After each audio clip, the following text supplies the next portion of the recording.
Good afternoon, or whatever time it happens to be where you are. My name is Argo Vermeer, and this is my YouTube channel, also known, I decided a couple days ago, The Truth You Will Reject, and that's from experience. Also, Collectivism Kills, and it is the channel associated with my blog, unreformingtheology.com. That's unreformingtheology.com, where the blog initially started many years ago as a response to the doctrinal issues of Reformed theology as someone who was in the Reformed Church and under Reformed doctrine for many, many years, due to several factors. I ended up leaving that church. And after I left the Reformed type doctrinal approach to Christianity and the churches that promote that, I began to examine the doctrine of the Reformed ideology, and in particular its metaphysical assumptions, that is, the assumptions it makes about the nature of man, God, and reality, and realized that they were entirely dependent upon contradiction, rational inconsistency, and cognitive dissonance. In fact, making Reformed theology nothing more than a mystical approach to Christianity that was rooted ultimately in pagan, Eastern, Gnostic metaphysics that had very little, if anything, to do with Christ, his message, and the Bible. That's how that started. Hold on a second, I'm going to close a window. Sorry about this. Where my chair is situated in the evening, there's a white fence that we have in our backyard in the sun because of the way our house faces. Our house faces directly west, which means the sun in the evenings hits this white fence, this big white fence that's in our backyard. And it's almost blinding. It's so bright on a sunny day. So, sorry about that. So anyway, that's how that blog started. Now, of course, it has evolved into examining not only Reformed theology and Christianity writ large, but also all kinds of ideas and schools of thought, politics, science, scientific determinism, government, all kinds of ideas and institutions I examine at the through a metaphysical lens, meaning what are the assumptions these ideas, institutions, etc. make about the nature of man and or God and or reality, and are these assumptions either explicit or implicit? Are they rational or not? And if they're not, we can see why and how such institutions and ideologies fail themselves and fail others and eventually collapse under the weight of their own contradictions, and unfortunately oftentimes brings many, many masses of human beings with them. Sometimes the collapse is bloody and destructive and violent, and the goal of this channel is to get people to begin to examine the nature of their own ideas and their own institutions through a metaphysical lens so they can determine whether or not what they believe fundamentally is rational and can work. So interesting that I bring up the Christian. So go to unreformingtheology.com if any of that is of interest to you. So one question that I sometimes get, or either implied or overtly stated, is how are you right and everyone else is wrong? Just how is it that you have discovered that it's the metaphysics that are the problem, and in particular the fundamental distinction between collectivist metaphysics and individualist metaphysics, which are the final arbiter on whether or not an idea or an ideology or an institution, etc., is going to be rational or not?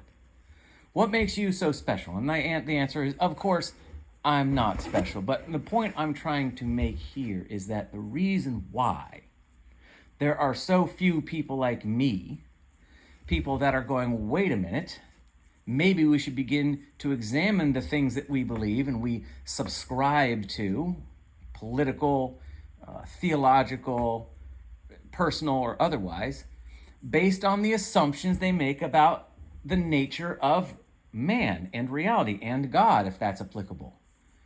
What does it mean to be man? What is man, according to this idea? What is God? What is reality? So the point being is that the reason why the vast majority of humanity, and therefore the vast majority of humanity,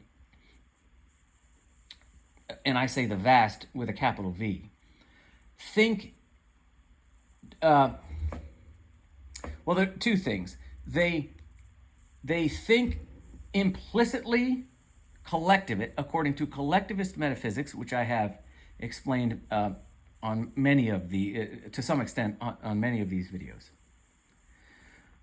Either don't think about metaphysics at all, or when they do think metaphysically, they're always thinking in either implicit or explicitly collectivist terms. And by collectivist terms, I mean you as an individual there is really no such thing as you qua you. There's no you, your individual self. Yourself as a singularity, your singular conscious frame of reference is an illusion. You, in and of yourself, are really a function of something outside of you, first and foremost. The fundamental reality of your existence is that you are nothing more. You qua you as an individual are nothing more than an expression of something else.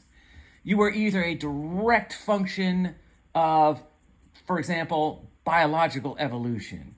Your consciousness isn't a singular frame of reference because it's a function of something outside of you. It's a function of particle physics or biological evolution. Or you're a direct function of God. God created you out of himself. Or, as so often is the case with nation states, the individual is seen by governments as an expression of the collective ideal, which informs the government which runs these nation states. So you are fundamentally, you as an individual citizen are fundamentally an expression of your national identity, or could be your race, it could be your religious belief, it could be your socioeconomic class. It could be some other ideology, but you qua you are always first and foremost an expression of something not you. That's collectivist. And the reason why most people either think in those terms or they don't even consider metaphysics at all is because for the vast majority of human existence, we have lived under the auspices of, or for many thousands of years, several thousands of years, I'll say.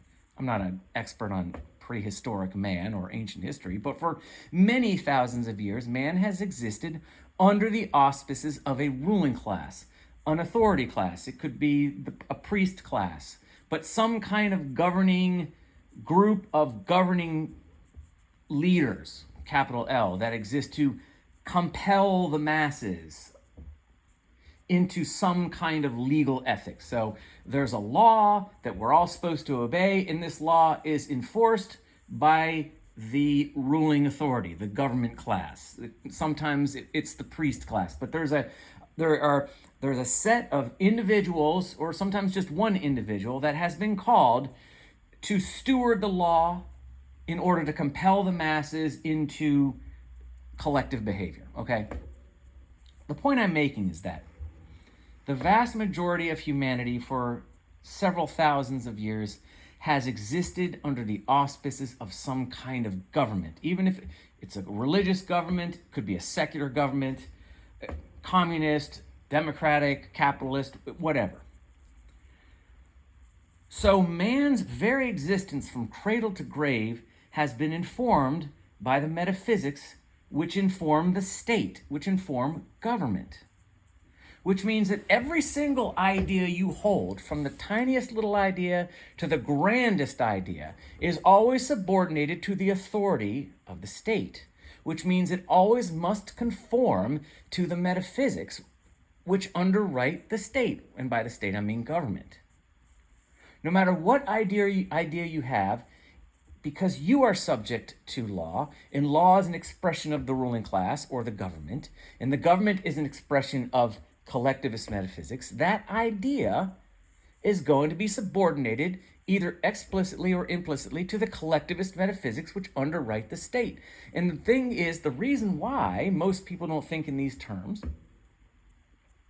is because this is simply what humanity is used to. And even my voluntarist friends or my anarchist friends, you'll always notice that people are anarchists for some reason, like, well, taxation is theft. Or so far we haven't found a government that doesn't turn out to be some kind of exploitative, warmongering, chaotic, corrupt mess. And so we're better off without. But at least in my experience, even the anarchist and the voluntarist circles that I've come into contact with are not really examining government at the metaphysical level. They're not making the argument as to why government is an illegitimate institution based on what it assumes about the nature of man and reality. In other words, they're not going, the metaphysical assumptions that the government makes about the nature of man and reality are irrational and fundamentally contradictory. And that's why government does not represent a legitimate institution. It's always something that comes after the metaphysics. Oh, taxation is theft, the governments are all corrupt, that kind of thing. We haven't been able to find the right leadership, who can we trust? It's never really a dedicated, pointed, focused examination of the metaphysics, the metaphysical assumptions. And the only way you're really ever going to decisively conquer the notion that man must be governed and therefore needs a government is if you can prove that the assumptions, the metaphysical assumptions which underwrite government, which inform government, are completely rationally erroneous. That they represent fundamentally a form of mysticism because they require cognitive dissonance and appeals to contradiction and suspension of disbelief in order to accept. I was talking to my daughter this morning about where I thought the church went wrong, and why I left the church, and why I don't see the kind of Reformed Protestant type and even Catholic type doctrine in the scriptures. My argument was this, is that the scriptures, Reformed doctrine, and I would say, the vast majority of Christian ideology and Christian doctrine is not informed by the Bible. No, the Bible is used as a means to promote an already preconceived doctrinal interpretive lens. So there's a particular metaphysical lens that has been predetermined by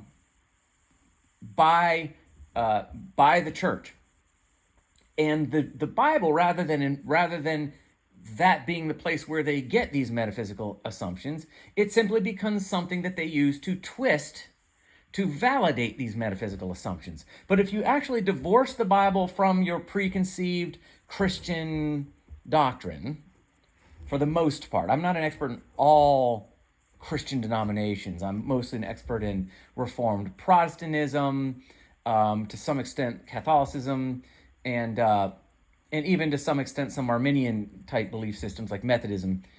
Because I'm an American, and that's what we're most, I'm not an expert in the Greek Orthodox or Russian Orthodox Church or Serbian Orthodox Church or whatever, or Eastern Orthodoxy. I'm not a real expert in that because we're not as exposed to that here in the West, or at least here in the States. So, but from what I have seen, if we can divorce ourselves from the doctrine which informs the church, I would say, in general in the West, and just look at the Bible, I find that you don't actually see in the Bible the kinds of fundamental metaphysical assumptions which the church makes. Okay? And I was explaining to my daughter why I thought this was. And I said, and as I've said on this blog before, the problem went wrong. Christianity went awry when Christianity became synthesized with the state, which I believe happened in Rome. I forget which Roman leader did this. I should know this. I'm embarrassed that I don't. But the point being, as soon as Christianity became synthesized with the state, the metaphysics had to change. Meaning, the point I'm making here is that as soon as Christianity became integrated with government, it had to adopt collectivist metaphysical assumptions. In other words, as soon as Christianity became synthesized with government, it was forced to conform to the collectivist metaphysics which inform government. And those collectivist metaphysics are the Gnostic metaphysics that you found in Eastern ideologies, like, for example, Platonism, with the idea of the cave analogy, and the philosopher kings. The idea that most human beings represented the unenlightened masses, and there were just a handful of just magically enlightened, just divinely enlightened philosopher kings that had to be appointed to steward the masses into right thinking and behavior. Those are the metaphysical roots of government. And as soon as Christianity became synthesized with government, it had to adopt those metaphysics. Christianity had to affirm the right of the ruling class to govern and rule the masses. But those aren't actually the metaphysics you find in Scripture, I would argue. The Scripture argues, I would say, that man is capable of, in his nature, as a creation of God, he is in his nature capable of apprehending the truth and acting in service to it. And therefore, he does not need to be governed. He's on the hook for his own choices. He doesn't get a moral pass because he is born with the ability to apprehend the truth. That's his godly image. That's what makes man man and not just an animal. The fact that he is self-aware, he is conscious. He is able to conceptualize, he's able to apprehend truth, and therefore, by corollary extension, he's able to apply it, and therefore he's on the hook morally or ethically for his choices. That's why Jesus says, go and sin no more. The implication being that you can sin or not sin. That's a choice you make. It's why Paul says men are without excuse. Why that men, because they are born with the ability to apprehend the truth and therefore act morally, do not get an absolution from their evil simply because no one ever preached Jesus to them. No man has an excuse to avoid the truth and avoid the moral ethics which are implied by the truth. If you read the Bible, it's all about the ability of man to apprehend truth and act in service to it, and therefore he is responsible. He either earns his reward or he earns his punishment. Not punishment, earns his, I hate to say, because punishment is like, that's more legal collectivist ethics, but he earns either his positive outcomes or his negative outcomes. There is nothing that I read in the Bible that implies that man is simply incapable of actually apprehending capital T truth and acting in service to it. That only becomes a thing once Christianity is forced to affirm the existence of government, and therefore the right of the ruling class to own effectively the masses. Okay?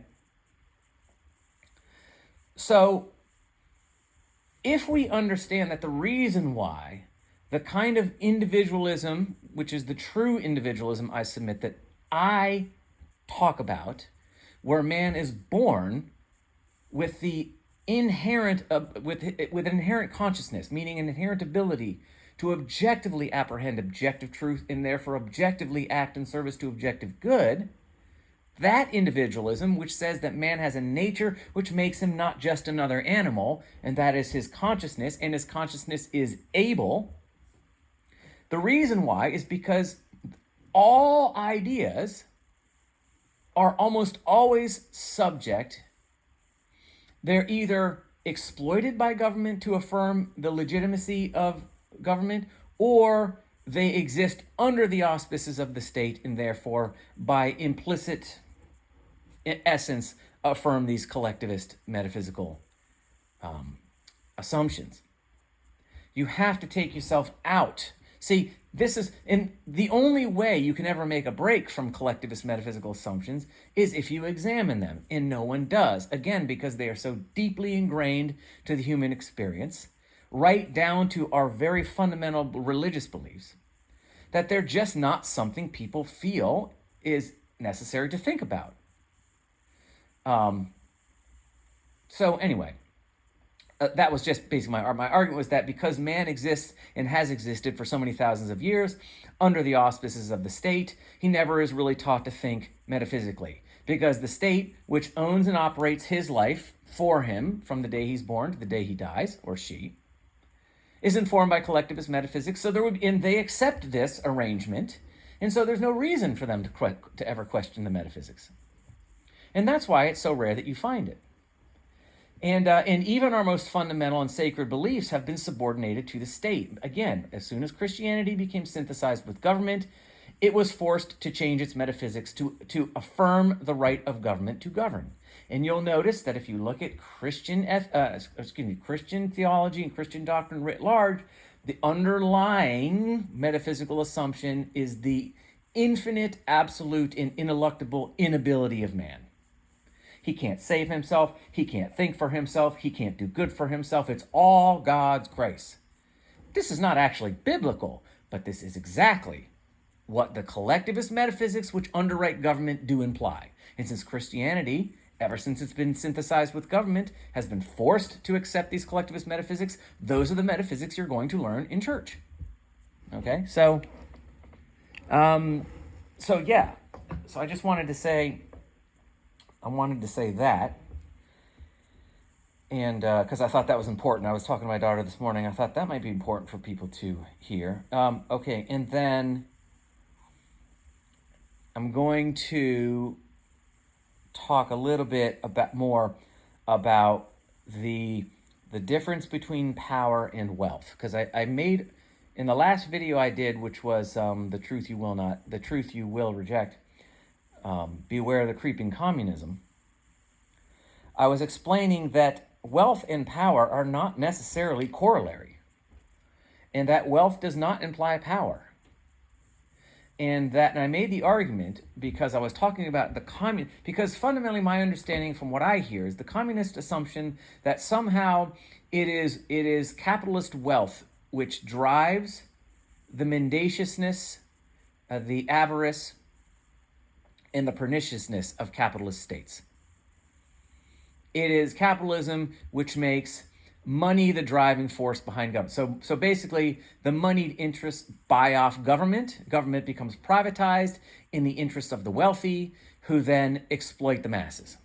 So it's wealth that's the problem. And that somehow, if we remove the temptation of wealth from government by magic, your government all of a sudden would become faithful stewards and shepherds of the masses, and we will all live happily ever after. And I was saying that that's incorrect, because it isn't wealth that's the problem, it's power.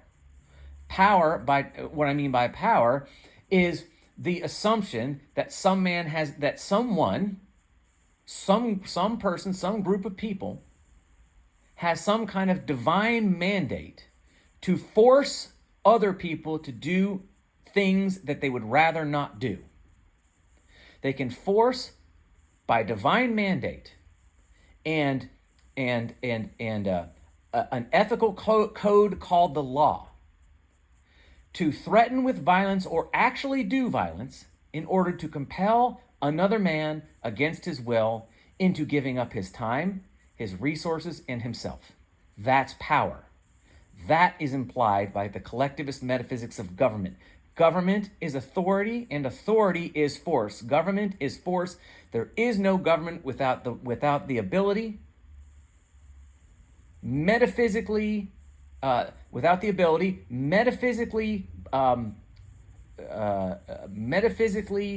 validated ability to use violence to make man do things he doesn't want to do, give up his time, energy, property, and his very life to another man. Okay? That's power. And that's government. Government is power. As an acquaintance of mine once said, John Immel, government is authority and authority is force. Government is force, period. It is violent, coercive force. Without it, it's not government. It's cooperation. It's a representative. Someone can represent you, but the someone who represents you does not have coercive, violent power over you. Government, representative government, is an oxymoron. Having somebody represent your interest is not that that person has the right to use violence to get you to do something you don't want to do, or to take your stuff, or to force you to go to war, or to force you to give up your time. That's not representation. That's force. So governments don't represent you. Governments rule you, and they rule you by power. That's power. Power is the problem. Power, which is the essence of government, is why governments become exploitative and violent and tyrannical, because that's their nature. Wealth, qua wealth, in and of itself, has absolutely nothing to do with it. Nothing. To simply address the problem of the moneyed classes influencing the state is to fundamentally miss the real problem. This is why communism, and as I said before, we have tried communism, and I don't know if you're aware of this, but it doesn't work. It results in the deaths of millions of innocent human beings. So the idea that the communists, in this crisis of capitalism we have in the West, which I admit we have, I'm not a proponent of capitalism either. I'm a voluntarist. I don't like isms, as Ferris Bueller once said. I'm not a believer in isms. Well, I guess I like voluntarism, but I'm not a believer in ideologies. I'm a believer in individuals, fundamentally. But I'm not. This is not an argument for capitalism. I'm just saying communism is the other side of the very same metaphysical coin. The communists don't have any answers because they're digging in the wrong place. When they are going after the moneyed classes as the problem, as the reason why governments become exploitative and tyrannical. As Sallah said to Indy, or as Indy and Sallah said to each other at the same time in Raiders of the Lost Ark, they're digging in the wrong place. So don't look for communists for answers. You're not going to find it there. You're going to find the same problems that you have in capitalism, because the real problem is power, not wealth. And I said you can prove this by asking yourself, what makes the wealthy man in a capitalist society evil? Is it simply his possession of wealth? Of course not. You can possess wealth and you can use wealth in ways that do not have anything to do with power. You can build a school, you can donate it to charity, you can give it to your kids, you can just keep it under your mattress. You can just buy a lot of fun stuff for yourself. You can start a company and employ people. There is nothing necessarily authoritarian about simply the possession and the dispensation of money, of wealth. There's nothing immoral at all. There is no way you can make an argument that simply possessing wealth and even the discharging of wealth is in and of itself immoral. Here's what I didn't say in the last video.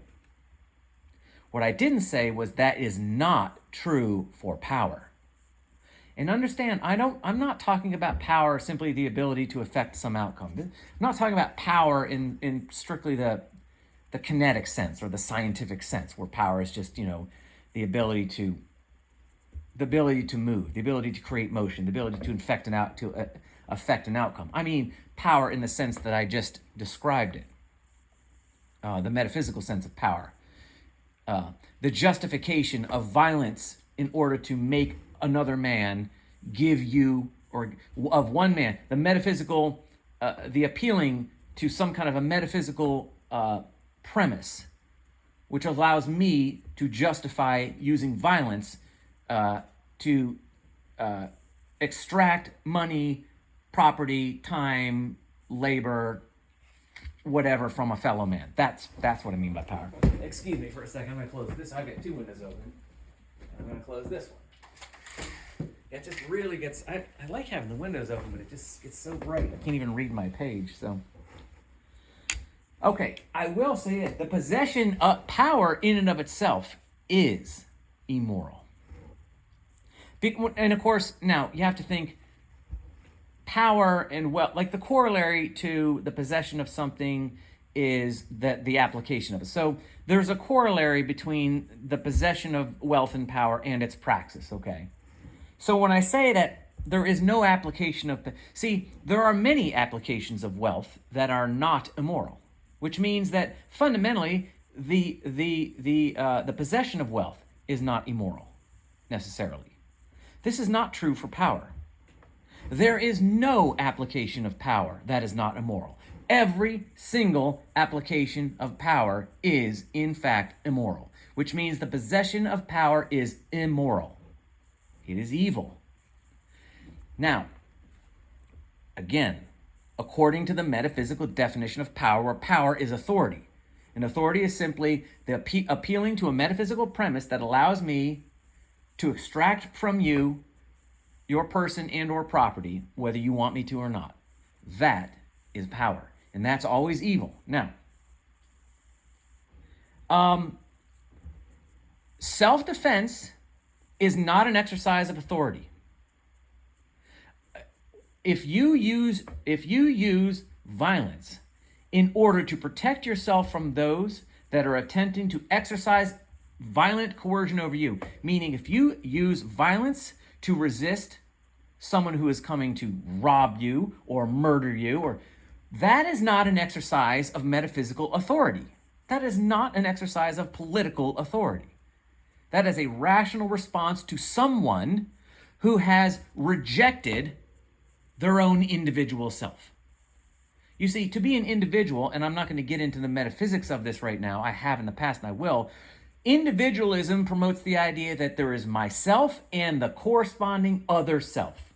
Myself and my neighbor are metaphysical equals. He cannot violate my person or property, and I cannot violate his. There is a moral corollary value between us. As soon as I seek to morally violate my neighbor, I have implicitly rejected my own individuality, and therefore he is not obligated to consider me a fellow individual with all the rights therein. He is more than justified to use violence to prevent me from exploiting him, from committing murder, theft, etc. That self-defense is not an exercise of power or authority. That is not evil. That is simply the rational response to a moral offense. That's not power. And similarly, employee and employer relationships, employers do not possess fundamentally power in the metaphysical sense. They do not possess political power, because looking at this from an individualist framework, individualist metaphysics, in a voluntarist society, that employer has no fundamental power over you. Yes, it is a contract. You agree that you will do a job, and you will do a job according to how your employer wants it done. It's a contract. You say, for this amount of money, I'm going to do what you say for this time period, these days, this many days a week, for this many hours. I am going to grant you my obedience, my subordination, in exchange for whatever, money, resources, money, whatever. You are free to leave at any time. You are free to negotiate the term. And this is where we get in. Jesus says, let your yes be yes and your no be no be no. You would need to avoid contracts, because the idea that if you get yourself into an unfair contract, now you're starting to get, now all of a sudden that employer does have something that's starting to resemble authoritarian power over you. So in this kind of an individualist setting, the contract would be based on, I don't want to say handshake deal, that sounds cliche, but the point being is that the employer cannot compel you to continue working for him. It's a contract that simply says, I'm going to do this job, you're going to pay me this much. This is what you agree to. At any time, you can leave. Your entire life from cradle to grave is not outside of your fundamental control. You are welcome to leave at any time and get another job. I know that in our context here in 2024 America, it's not that easy. So I'm telling you, get out of what you know, what your surroundings are telling you, and try to put yourself in the mindset of the perfect individualist voluntarist society, because that's what we're going for. That's where man in his nature will flourish. You see, right now, man is socially organized according to an institution which functions according to metaphysics, which are anathema to man's nature. But if man is functioning in a voluntarist society, in a cooperative society, however that would look, without going into detail, because that's a whole other can of worms. So however that would look in this individualist society, it would be all of the employer-employment relationship, the employer-employee relationship would be contractual. It would be something like a handshake. There would be no contracts, some lawyers, which are acting on behalf of some ethical law that is enforced by the government. There wouldn't be a contract that would be beholden to the law, which is enforced by the state. You see where contracts in that sense become more tools of the authoritarians in government? You see how that, because contracts are tied to law is tied to the ruling class is tied to government is tied to collectivist metaphysics. So in an individualist context, a contract would look differently. There would be nothing in the contract which would imply any kind of legal ownership of the employer over the employee. So an employee-employer relationship is not an expression of power, okay? Power is, as I said before, is a function of government. Political power is a function of the state, which is a function of collectivist metaphysics. Collectivist metaphysics are unnatural and irrational, and therefore power is always immoral. It's illegitimate. It is an expression of an illegitimate institution that is rooted in irrational, contradictory, cognitively dissonant metaphysical assumptions. So power is always bad. The possession of power, then, is bad. Power cannot be used for good. It can only be used for evil, and therefore the possession of power is itself evil. The possession of wealth is not. There are many things you can do with wealth that are not immoral. There is nothing you can do with power that is not immoral. So that's the distinction I did not make there.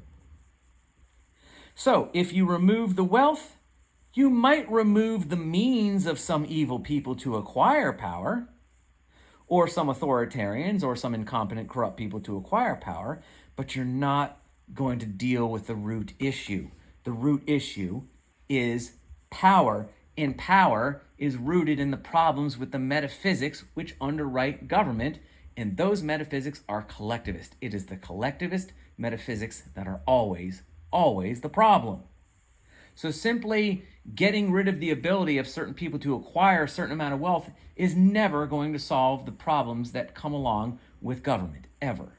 This is what I was trying to say in the last video, why you should avoid listening to the creeping communists. Because I said before, when you ask them why, if we get rid of all of the influence of wealth, why does that somehow mean that the state will become more benevolent and will be a better steward and caretaker? And the answer, in a nutshell, that the communists will give you is magic.